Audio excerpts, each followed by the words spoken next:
Hello, and welcome to the Decking Awesome podcast. My name is Owen, and I'm joined by the awesome Brian and Ciara. Hello. Hello. Today we are debating player elimination. Does player elimination reduce fun? We will be discussing what games work perfectly with elimination, and when does it fail to hit the mark. Arguing for player elimination is Brian, who's willing to resolve anything via Battle Royale. Arguing against player elimination is Ciara, who would much prefer to resolve this over a Royale with cheese. Royale with cheese. Actually, that sounds good. I want to change sides. Can I get a Royale with cheese? Player elimination is a tricky mechanic because so many players have bad memories from getting eliminated in a long game. Then they have to wait until it ends or continue playing in a decreased role. That doesn't allow them to win. I think we can learn from these experiences and find out what aspects are best to have. To open it up, we have Ciara to say why player elimination ruins fun. Well, personally, I get really bored really quickly. And I think that the element of having nothing to do in a game is really frustrating. So if you know you're going to lose or you know you're dead and you're out and everyone else is still playing, I just don't care.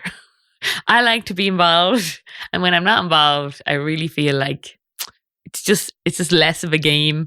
I don't play board games to sit around and do nothing. I like to be involved.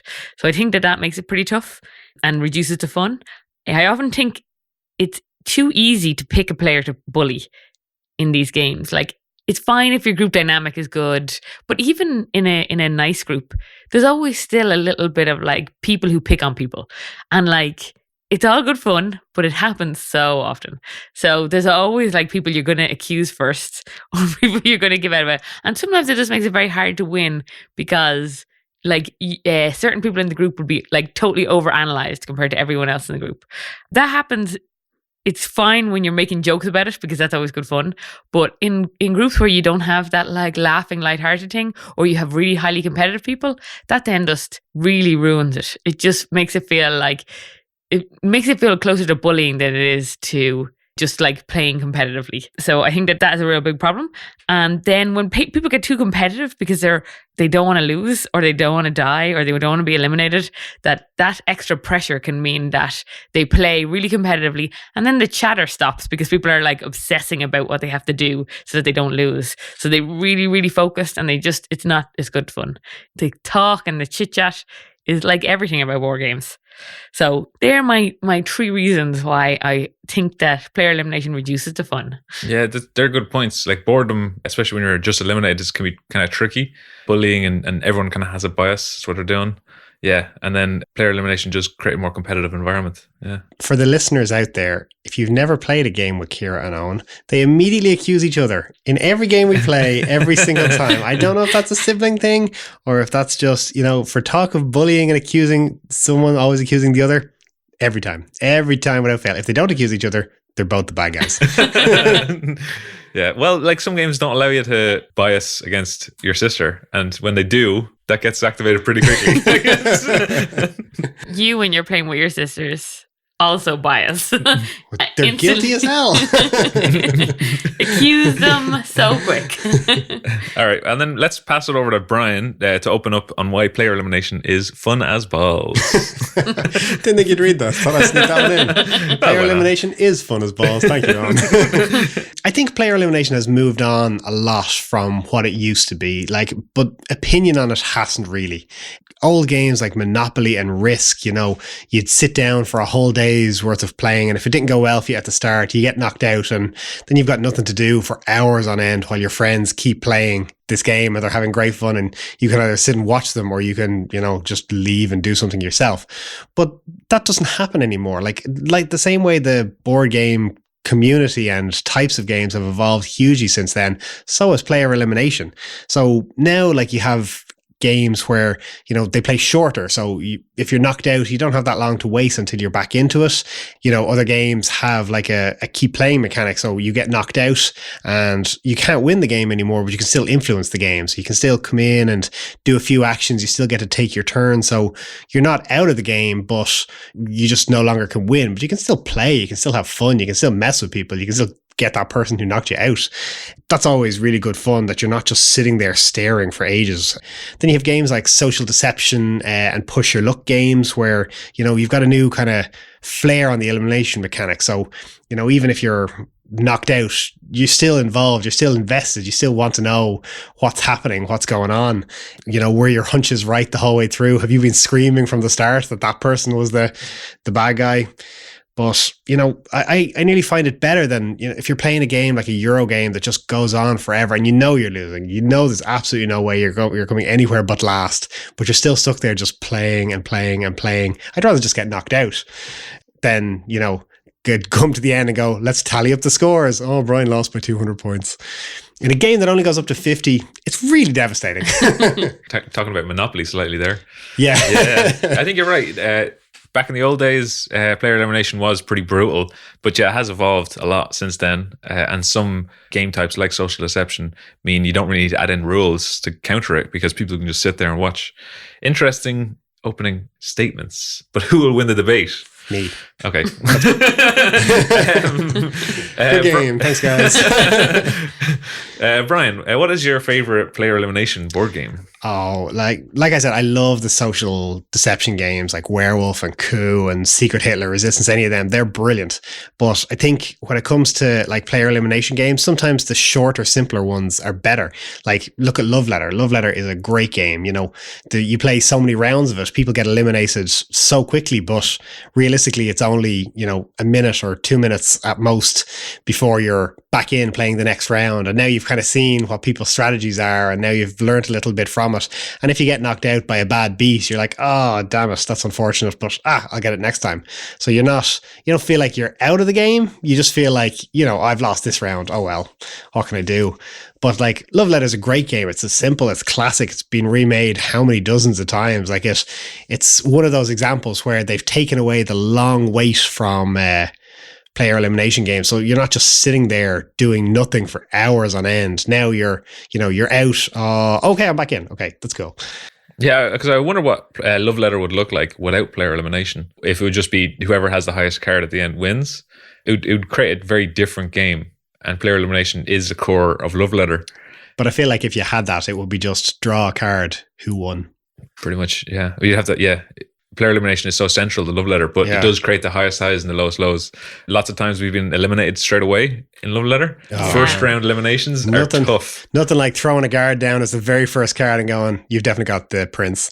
And you're like, God damn it. Straight away. And that happens way too often. Also with the prince. Like our accusations of you're a prince versus our accusations of you're any other card in the deck have got to be really, really skewed. That's tricky. That's really tricky to do. It's a tough pill to take. But if you're playing like so satisfying though. Obviously, when you're in a board game night, you're playing Love Letter maybe 3 or 4 times, and you also in Love Letter you have to get to a certain amount of points to win.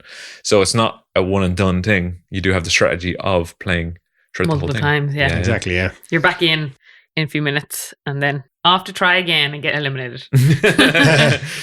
I always appreciate when my opponent makes my point for me. Thank you, Kira. This debate is easy. But you lose over and over and over again on the other side of it. That's because you're bad at it. Just getting started.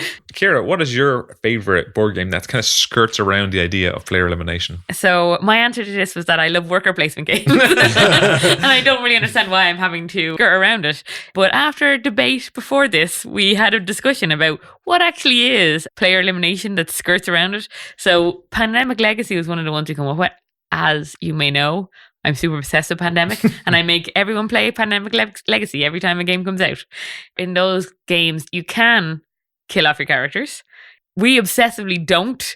As characters get more and more scars or whatever, or bad things happen to them, we then are very gentle with the characters because we don't really like the other characters. Sometimes we'll change if something very bad happens, but we do get attached to them. So obviously I love Pandemic, so that's probably my favorite. But I do like Betrayal: A House on the Hill and Dead of Winter, in that I don't so much mind being knocked out because there's such a compelling story and the players are very involved that I'm okay with sitting around to see how it plays out, to see what happens, if we win, if we lose. But That said, if you're losing badly coming into either of those games and I get knocked out, I'm probably going to go off and get sweets and stuff and go to the bathroom, do things, just the bits and bobs. But like when they do have a gripping story and when the betrayal House on the Hill is a good betrayal, good scenario, then you do want to hang around and listen a bit. Still not my favorite type of game though. Another very pro elimination game. Well, I had the answer with similar. With caveats. Pandemic Legacy, you never actually die, so you're always involved in the game. And then the other one you were talking about, which is Dead of Winter and Betrayal House of the Hill, it gives you the opportunity to get up, make yourself a cup of tea, and do stuff, which some games with player elimination doesn't allow you to do. So, it's whether you want to be a spectator or still be part of the game as that kind of small role. So interesting ideas on both of those. Brian, it sounds like you're very pro social deception player elimination, which is very cool. Why does it work well? Is this because players can enjoy themselves spectating the game, or is this something else? Like, I definitely think with social deception games, it is, even sitting and watching the game, like take Werewolf, for example. If you're playing with a big group, there's, 8-10 different roles out there. You have different people who are werewolves and stuff like that. And when you're eliminated, you can kind of watch and see everything that's happening. It's really exciting. And you're like, the whole way through the game, before you got eliminated, you're probably going, oh, I think they're a werewolf and I think they're a werewolf. And oh, that person's definitely a werewolf as well. Or if it's either of you guys, it's just, each other's a werewolf. Gotcha. But even if you do get eliminated, then, you get to find out. You don't have to wait until the end of the game like everyone else does. You get to find out who everyone is and you get to see stuff in action. You're like, oh, yes, my hunters were right. I knew it. I knew that person was acting shifty, or I knew I heard them moving around or something like that. And getting to see your hunches played out and getting to see how people are like accusing each other and how people are cleverly throwing each other off the scent and stuff like that is brilliant. It's so fun to watch with the burden of knowledge almost. One disadvantage of that is if Brian was trying to argue that somebody was the werewolf and he's really adamant about it and no one believes him, and then he finds out he is when he dies, it's really obvious from his face that he was right. And we can all tell who the werewolf is. I do look very smug when I'm right. Well, it's interesting because werewolf has that as a mechanic in the game, which is unusual in kind of social deception games. A lot of games have this concept of closing your eyes and then things happen when your eyes are closed. I think Secret Hitler does it too. Yeah. I can't remember. Or and Resistance does as well. Yeah. Those are kind of cool concepts for this player elimination social deception, because everyone's eyes are closed. And then the players who got eliminated find out who the werewolves are, and they can say, "Oh my god," or they can say, "Oh no, I can't believe it," because everyone's eyes are closed. Yeah, they still don't know. So yeah, there is this kind of. But smugness levels, you can't hide that. Yeah. So yeah, even as an eliminated player, you can still affect the game. You shouldn't. You shouldn't. Realistically, you shouldn't. But all those kind of things as part of Werewolf are exactly what make Werewolf so good. Yeah. The double bluffs, the triple bluffs. And having an eliminated player, you just sit there silently and then you see it all play out in front of you. Very cool. But like that's what some games, like I'm going to keep throwing back to Monopoly and Risk because they're the original player elimination style games. They're tedious to watch. Like, you watch someone build up a big army and then advance through a load of them, and then the next person builds up a big army and advances right back through them. But with social deception games, it's not tedious to watch. It's still exciting. You're still watching accusations. You're still seeing fun things happen. So I think, this is one of those evolutions of the player elimination game or player elimination mechanic that make it more fun, that make it more enjoyable, that aren't just, go do something else. Your friends are busy for the day. Yeah, I totally agree. Kira, what do you think about social deception games? Can you have a compelling social deception game without player elimination?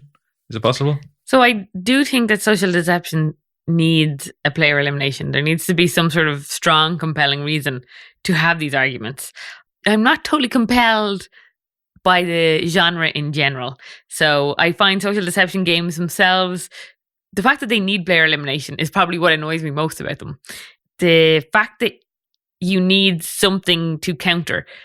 You like even in Love Letter, you gain some points, but like really it's the knocking people out that is the compelling factor in winning that. So I just think it reduces the genre, but I don't think you could have one without the other. Or you could have social deception games without the player elimination. Yeah, they're kind of integral. Yeah, and at least with the newer versions of games, people seem to join the two at the hip. What about this idea of instead of being eliminated fully from the game, like in Werewolf, where you can go off and have a cup of tea, games where you might just like become a ghost and still affect the game. So I don't know, maybe there's a werewolf out there, a variant of it where eliminated players can somehow still affect the game. What about something like that? Like, I mean, you could do something like that. In Werewolf, you could do that as a variant where people vote at the end for who they think the werewolf is, as long as eliminated players keep their eyes closed when everyone else closes their eyes.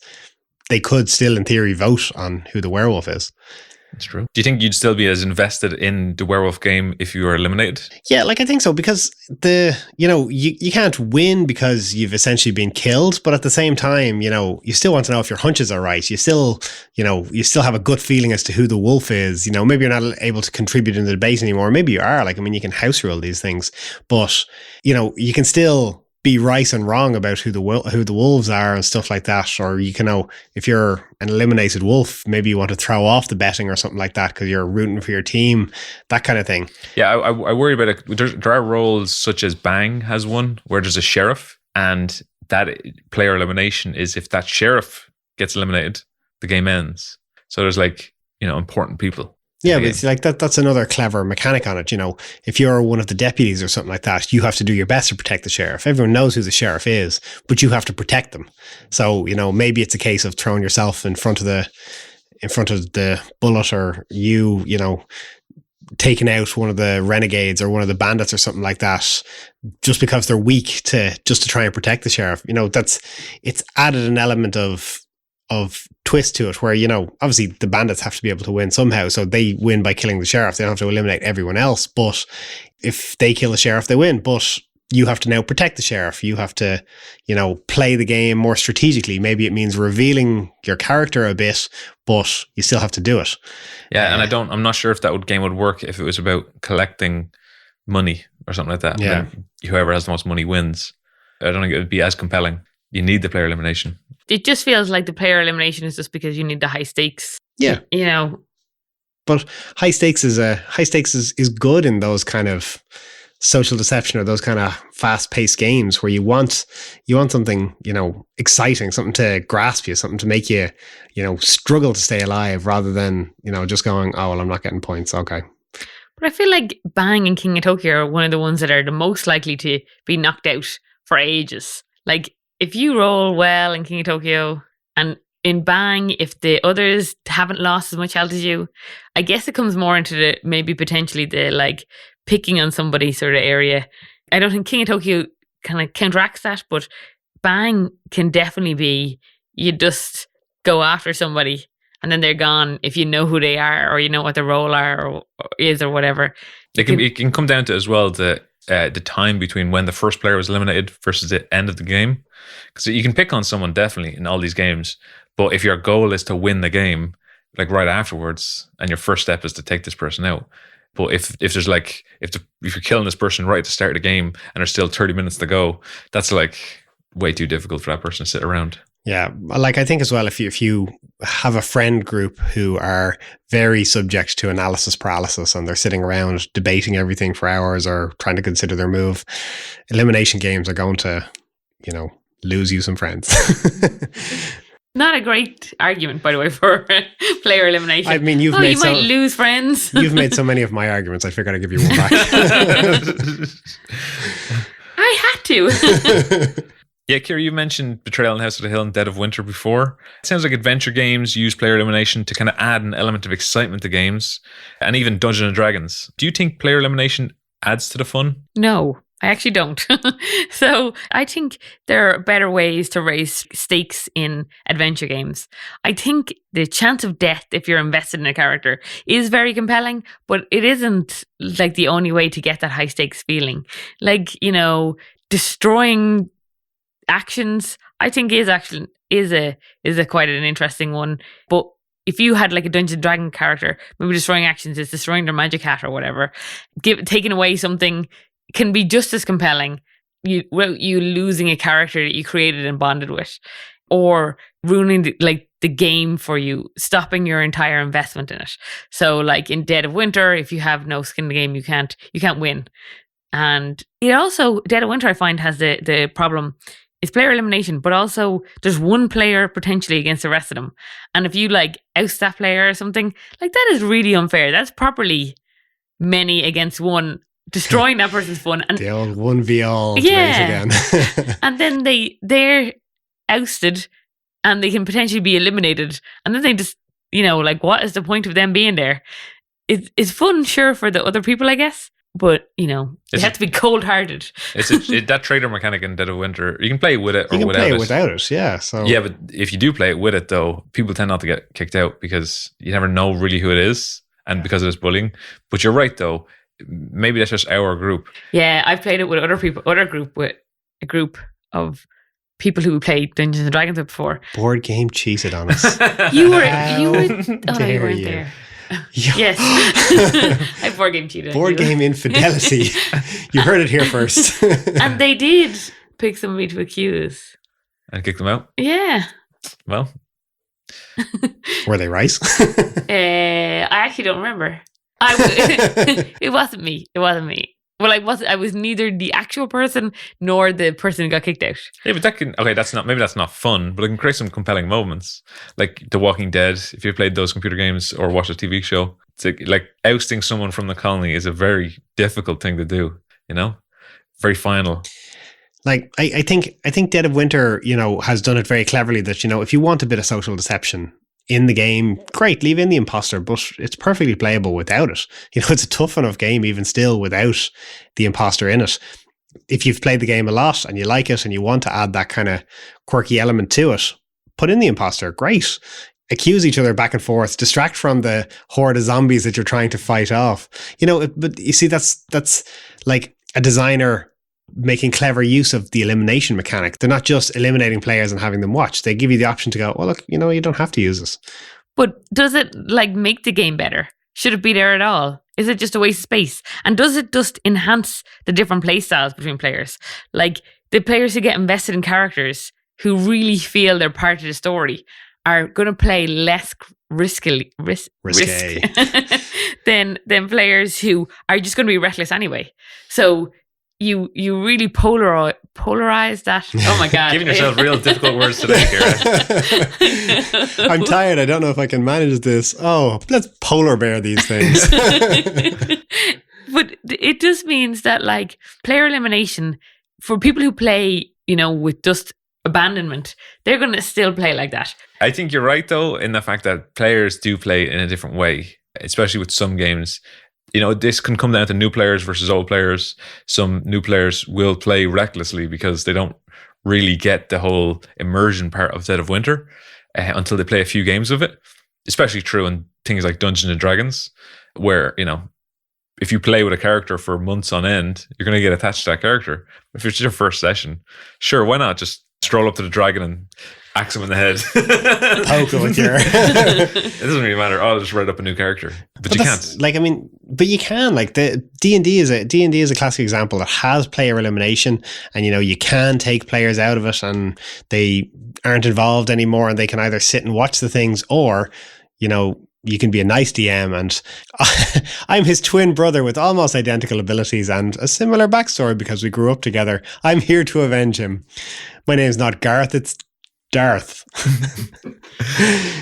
And would you be okay with that as a player? If your DM came over to you and a dragon, you tried to axe a dragon in the head, and the DM was like, the dragon runs away, would you be like, the dragons aren't supposed to do that? No, I'm not saying like let them away with stupidity, punish them, but don't kill them, or give them a weaker character back. That's dragon eat your hand. Yeah. And then it flies off. But giving them a weaker character, that's not player elimination. That's what I'm saying. Yeah, but I'm saying so like D&D is a game where you can eliminate someone, but at a certain point you're just going to end up with the DM and one person who's not going to win by themselves.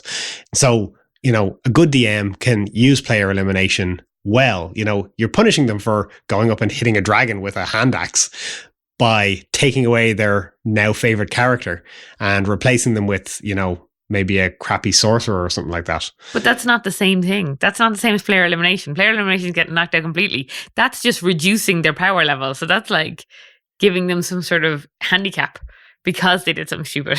Yeah. So, but that's different to player elimination. Yeah, it's tricky. It's tricky to know if D&D is a good example of player elimination, because in the games we talk about, you get eliminated and then you don't play anymore. But then, of course, the next game rolls around like a love letter and you can play again. Yeah. And so D&D is kind of the same in the fact that you probably have to not play for the rest of the session. Unless your DM is really good and he knows that you're about to die and has a character ready for you to go. Yeah. Here's Jim. He was hiding in the shadows. You can play him. Like, that usually doesn't happen. The DM is like, all right, I need to figure this out. I don't know. I remember there being an archer that was hidden away in the back of your DM book for a while on Chris Estrad. Yeah. I did that. Well, you guys have nearly died so many times. I needed a new character. So I had Esmeralda, a dragonborn sorcerer, and a gnome barbarian or something like that. And I was just picked 3 people. I'm like, well, they can have one of those. They're also wandering for Ophia. But like player elimination can still be, you know, in its evolution can still be, you know, you're just reducing what you can do because you played too reckless or you lost or you were unfortunate, whatever it may be. You've lost your character, you've lost your abilities. The same way in the other games we were talking about where you can, you know, you're still taking part in the game. You can't win, but you're still involved, just so you're not sitting there doing nothing at all. This is the evolution of player elimination on from Monopoly and Risk. Really giving those a bashing today. Yeah, Kira, does the player elimination of D&D add to the fun or reduce it, you know? Because as a player, you'd be annoyed that you'd have to pick one of these like stupid characters that the DM created who's waiting in the corner, rather than your character that you have a backstory to that you created in session 0, and you might have to kind of play this awkward character. Would that add to the excitement of like, this DM, he's already prepared these characters, so he's going to throw everything at you, and he doesn't care if you die or not. You know? I don't think it adds to it. I don't think I'd have minded changing characters in D&D. You're worried more about the compelling story. I'm worried that I won't get to the end of my character, if my character is interlinked in any way, that I won't get to the bottom of that. Yeah, so player elimination is only a very small part of the enjoyment for you. Yeah. It's not the biggest chunk of these games. Yeah, tricky. But I don't play with recklessness in any point. Brian, is there any other games that work well with player elimination? Yeah, like, I mean, push your luck games are another good example of it. Like, you know, take Clank, for example. Clank is a great one where, you know, you're exploring the depths of the dungeon. You can race ahead, you know, you can be really brazen, you can race ahead, you can gather up a load of treasures. It gives you a much better chance of winning because you've got more points, but at the same time you're getting more Clank tokens and you've got a better chance of being caught by the dragon. You know, you can play it strategic, you can get cards that remove some of your Clank tokens and stuff like that, and you can pace your way through it. You know, maybe you won't get as high a score, but your player's not going to get eliminated. So, you know, with Push Your Luck, you essentially dictate your own how likely you are to get eliminated. So, you know, go big or go home, or like go big or get eliminated, or, you know, maybe you get lucky and you escape with all the loot, or, you know, play it safe, play it conservative, don't get caught by the dragon, don't get eliminated, and then boom, you know, you've played the whole way through the game. So like, I think games like that where, you know, and even Betrayal on the House on the Hill as well is a bit like that, where, you know, you're exploring the mansion. You know, if you explore too deep too quickly, like I think when we played it last time, one of us dived down into the basement with someone else who turned out to be Betrayer, and they were just stuck down there with them really deep in the house, but they'd explored really far before it happened. But again, if you're careful and, you know, you don't play too risky, the chances of you getting caught and eliminated are much lower. But if you really push it and, you know, you've a better chance of getting a higher score, but at the same time, better chance of getting eliminated. So, you know, it adds an element of risk to that, to the type of players who like that kind of fast, adventurous run through type of games where, you know, it's not just whoever gets there first is going to win. It's, you know, you can get there first, but there's a dragon who's annoyed at you. So, like, yeah. Well, what do you think here about player elimination? I like it. I think it makes a game a bit more about your choices than it is about attacking other people or getting the upper hand on other people. I think in Perudo and Clank, you're pretty much responsible for you know, whether you're going to raise or lower or call it. 9 4s. There's only 6 dice on the table, Brian. 8 4s. You just feel like more like it's you who has actions. It's not about other people not liking you or liking you. It's just about you trying to figure out, how far can I get? What do I think these people are going to do? How do I think, are they going to activate whatever is going to come? Or I think that does help in player elimination games. I think it does make them better. So you like push your luck player elimination? I don't dislike it as much as I dislike social deception games. Okay. I suppose in those You games, know what like, side of the debate you're on, right? You never ask, but how much better are worker placement games than social deduction games and player elimination games? 100 million times better, Owen. remember at the start where I said I was going to win this debate? It's not I'm over. feeling more It's not confident. over just yet. But like, there are push your luck games that don't have player elimination. It's usually it's kind of not rare, but it's they're not a normal link. I worry when I see push your luck and player elimination that you're putting too much eggs in one basket on your go of doing stuff like in Clank. It kind of makes me not want to go down too far because I'm just worried about getting eliminated and then just the game stopping and then I have to go home. But the game keeps going after you go home. Okay. You don't just flip the table, no? Yeah. So how do you guys feel? Do you feel like eliminating a player in a push or luck game is just is fine, or is that too much? I think that the boredom thing is still rampant. What do you do once you get eliminated? Prudo is okay. It's short. I think that makes a big difference. We've never had. It doesn't have to be. We've seen people get eliminated pretty early in Perudo, and like aggressive people, you know. Oh yeah, actually we have. And And that wasn't fun. That's a long game sometimes. Yeah. I think there was loads of people. It was at a barbecue or something, wasn't it? Yeah. But again, that's the push your luck element. If you're going to be brazen about it, you know, there's just as much chance that they would have done very well in the game, you know, because they were more brazen and maybe they didn't really understand the game. But it wasn't fun for them. But you kind of felt like you were at a thing and they were there and then they didn't get to talk to them because they lost really quickly. But like, I mean, back to my three core points. Well, I think the problem is with Perudo and not with Werewolf is you don't get any information after you get eliminated, right? So in Perudo, you don't get to see what other people's dice are, or you don't get to see who's doing really well. yeah, but you do it that like when people flip their cups, like because but that's when everybody knows, right? Yeah, but I don't find Perudo that bad to watch. Like you're watching, you know, you're playing this still 8 dice on the table, and someone goes 7 2s, and everyone's like, "Oh no way, there's not 7 2s." And then people flip over the cups, and there's like they're all 2s, and you're like, "Oh my god, this is amazing!" Like it's still a fun game to watch. Like player elimination games nowadays. Now Perudo is quite an old game. Like I think it dates way back before Monopoly and Risk even. Yeah. But at the same time, you know, it is an evolution in itself where, you know, it's not necessarily a long game. It is a bit of a push your luck game. It's not the worst game to watch. Like you're not just sitting there watching someone debate buying a hotel on Marylebone or whatever other crap is in Monopoly. Marylebone. Marylebone. They're real streets. Marlborough. No. Oh, Marylebone's a station. Build hotels on stations. It works. As you can imagine, we haven't played Monopoly in a long time. we played like, you know, what was that? Mario Kart Monopoly? That's pretty good. That's good. That's a very fun one. That's just 3 rounds and then you're done. You don't get eliminated. Player elimination, does it? No. I didn't think so. You can throw shells and stuff at each other and lose coins, but it's not. So they pretty much ripped out the player elimination because player elimination sucks and it's a better game without it. It's because you don't. You just admitted that it was a better game. That's true. Hold on. The bar is very low for Monopoly. Like you could open a game of Monopoly and someone just comes into your house, kicks you in the nuts, closes the Monopoly game and puts it away. That would still be better than Monopoly. Okay, well the harsh. It's I don't know. Some people like it. Yeah, and yes, I've seen some good versions of it. You know, Brian's defending it. I'm not defending Monopoly. Defending a kick in the nuts over Monopoly.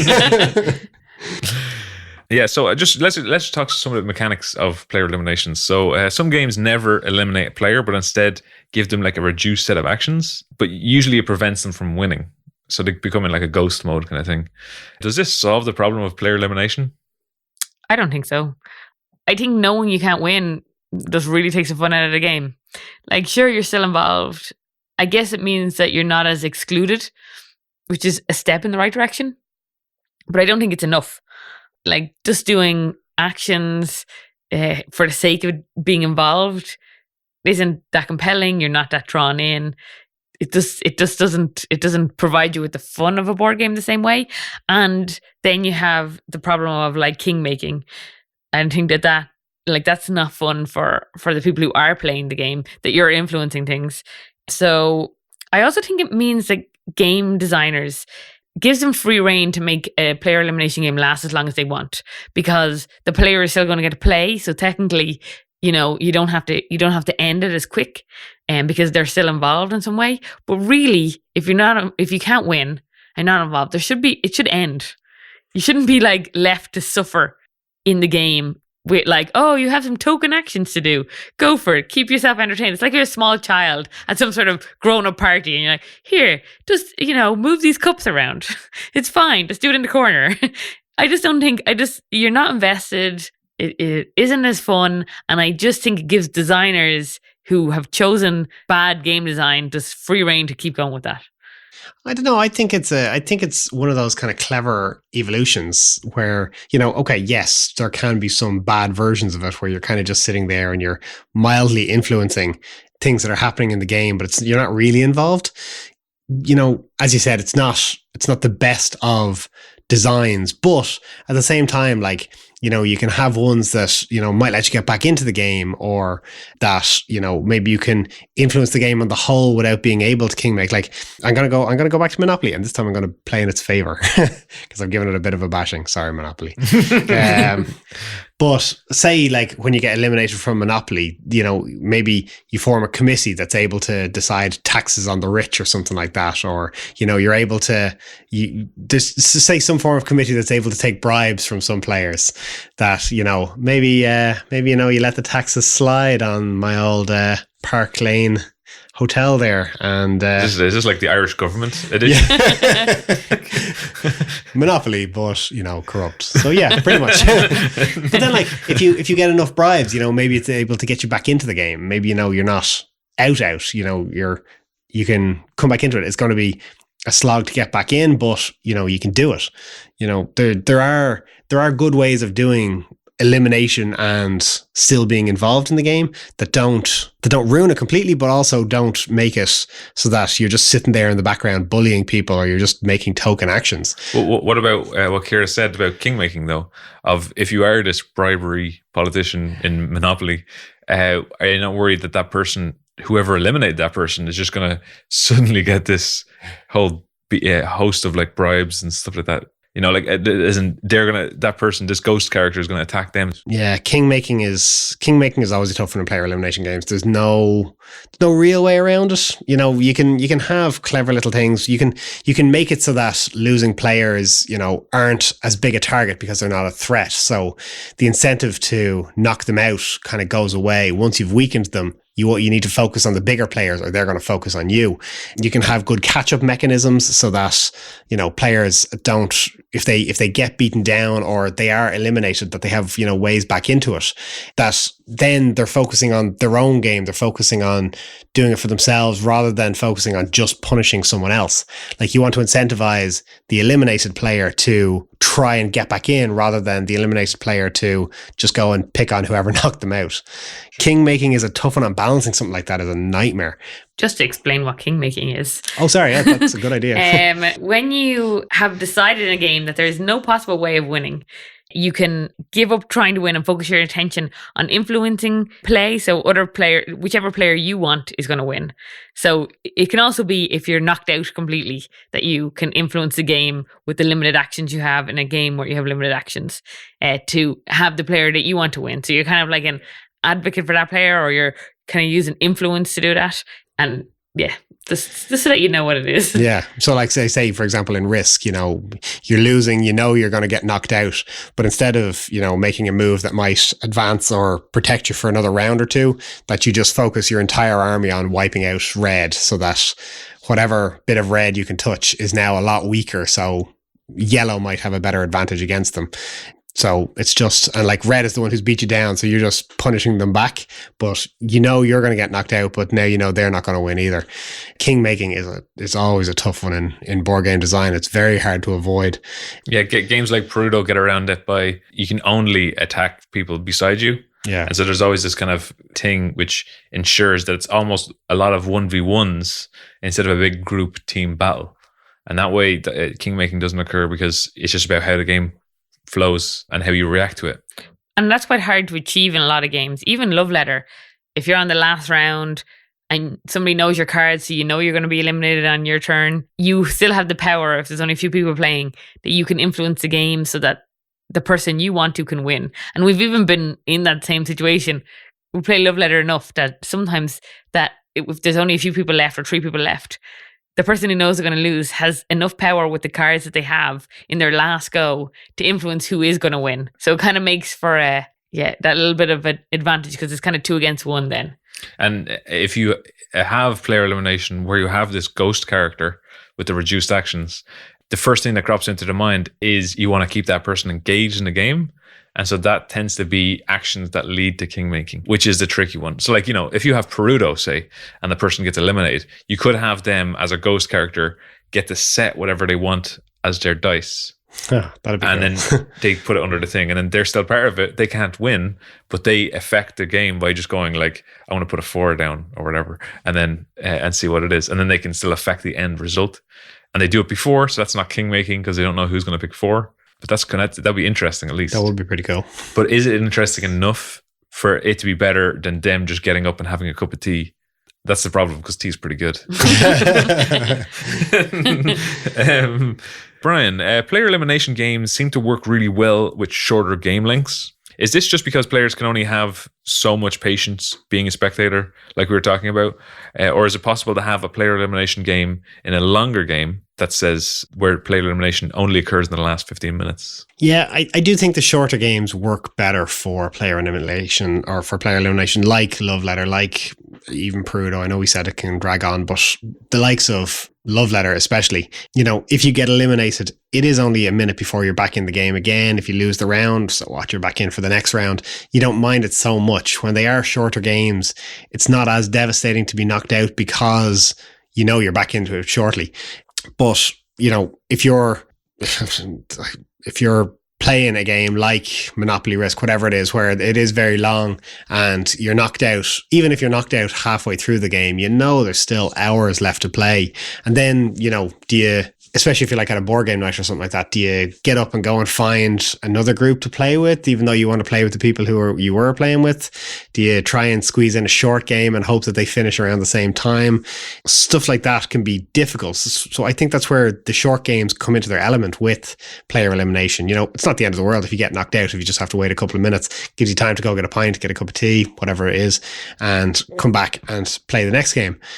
It would be kind of cool to have a game where you can only possibly be eliminated in the last kind of 10, 15 minutes of the game, just as you're in the last phase, the end game, and get eliminated there. But at the same time, what's the point in having an elimination at that stage? You're at that stage, you're in the final stages of points. Why not just do points? It would be an interesting concept, and it would be kind of cool to see. But like that, it could be a game where, you're losing the whole way through and you're going to be the first eliminated. So now you're going to lose and you're going to be eliminated. It's adding just another bummer on top of it. So I think the short games work very well for that reason. I would say the concept of player elimination in the last 15 minutes is more along the lines of something like Blood Rage or something like that. Now, Blood Rage obviously has points and has like territory you control, but a game where you can eliminate players and the winner is whoever is last standing. There is no points. It's just a longer game where you're almost building up your army, you're building up your strength and powers and stuff like that. There's maybe card drafting involved, and then it's player elimination at the end. But like you can't get eliminated in round 1. Is what I'm saying. So you can't have a 40-minute game and you get straight away killed.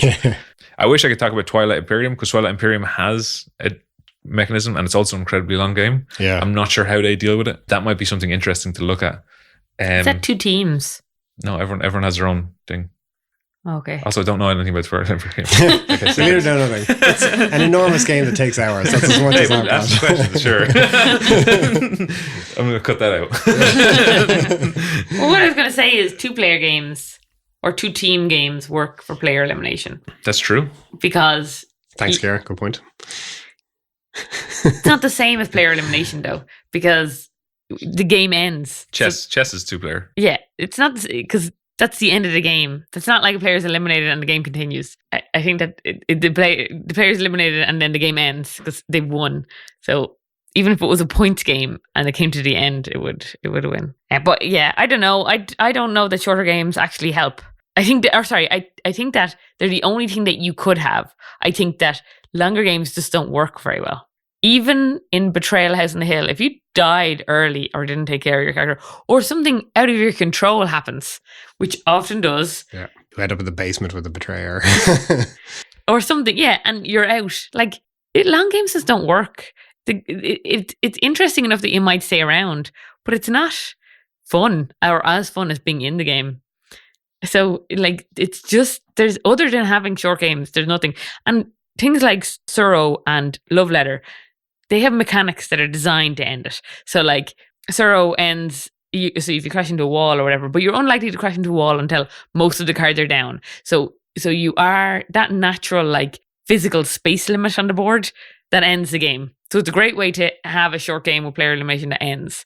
And Love Letter, there's only so many cards, and once the cards run out, it ends the game. So, like, there's like the best of the player elimination games, which are still not good, are ones where it has to end in a short amount of time.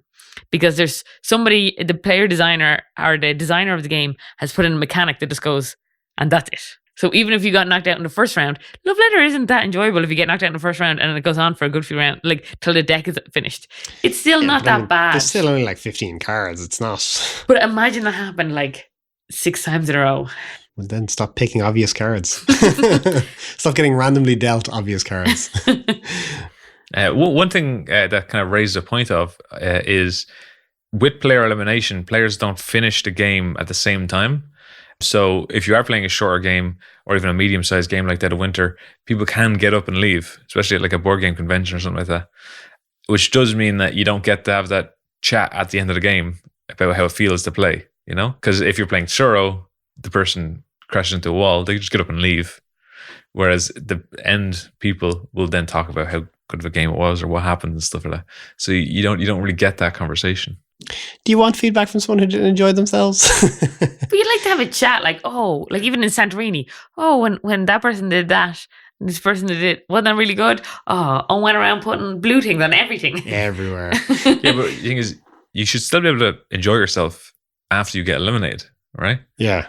I think Brian said no. Yeah, he did. Just clarify your statements. What? I said if the person gets eliminated, they'll just get up and leave, right? Yeah. And you said that's because they're not enjoying themselves because they just got eliminated. I didn't say that. You did. Well, thank God there's no audio recording of this. It could possibly prove me wrong, but yeah, no, it's just something that popped into my head that you don't get that atmosphere of everyone finishing the game at the same time, and so they all immediately talk about how good the game was or what happened during the game. Yeah. Because they just have to sit there for 5 minutes. I don't know. I still think, don't get me wrong, I don't think every game should have player elimination. I don't think every game needs player elimination. There are games that have it, that don't need it, and there's games that could benefit from it. But it adds an element of, like, fear is the wrong word, but like, a bit of intensity where you're like, oh, I don't want to get knocked out, or oh, I don't want to get knocked out before them, or something like that, or, and people are being very clever with it. Like there's good use of player elimination in a lot of games these days. Yes, there are going to be bad ones, but there's bad everything. There's loads of bad games that don't have player elimination. But if it's done well, if it's used well, it's not the same boring monotony that it used to be. Now, it's short, it's fun, it's different. You still want to watch the game. There's always something to it now. Or I think there are more games like it, and I think it is still an evolving mechanic. Okay, cool. One last pitch on player elimination, but I think we should wrap it up there, and we're going to go on to the final thoughts of player elimination. We're going to start with Kira. So you were against player elimination. Remember this? What are your final thoughts? As part of our game group, I do have to play a lot of player elimination. So I appreciate that there's a lot of reasonably good games in player elimination. I just don't think they have anything on other styles of game. I don't think there's as much chatter or gameplay as in a worker placement game or in a resource gathering or even something like Dixit and stuff where it's a social game of just like guessing, but there's no elimination. I think those games are just a little more exciting. And I just don't see that player elimination has that much of an advantage. There's other ways to get that intensity. And I think that groups of players can really underestimate how much more personal some of the players can be in a game with player elimination. How much more like it's about attacking a player to get rid of them, and how easily it becomes like that. But I guess that's more about how the game is designed, and also finding a good balance in your game group so that you know you're in a good safe space and you're comfortable enough that people aren't actually going to be bullying you. But with strangers, you can't control that, or if you're just at a game convention or something like that, and then it can get just a bit too personal too quickly. I just think there's too much chance of that in social deception. That's good. Great final thoughts there on the pros and cons of player elimination. Brian, do you have any final thoughts? I think I've said a lot of this throughout it. Player elimination is an evolving mechanic. It's come into its own a lot recently. You know, it's not the old games where you're sitting 4 hours watching your friends play a game that you can't be involved in anymore. Designers are using it very strategically to enhance, you know, social deception games, to enhance short little games, to even push your luck games to, you know, mitigate that player who's just going to go on a mad run through the whole game. It helps slow all that down. It's a very good balancing mechanic, and it adds a little bit of excitement to a game as well, especially when, you know, you can still be involved, whether you're playing your little ghost actions afterwards or whether you're just invested in watching how it plays out. I think it has changed a lot, and I think opinions towards it are still a bit harsh because people still have this, everyone has their memories of sitting there playing a game, really enjoying themselves, getting knocked out and then going, now I'm bored watching you. So everyone has those memories and they don't like it. And I understand why, but at the same time, you know, it is a good mechanic if it's used well. And I think for designers who are putting it in there and they're putting it in there in a clever way, or they're wrapping up the game quickly afterwards, or they're letting players be involved, it's a very good mechanic to have in. And I would hate to see it just blanket removed because it does benefit a lot of games.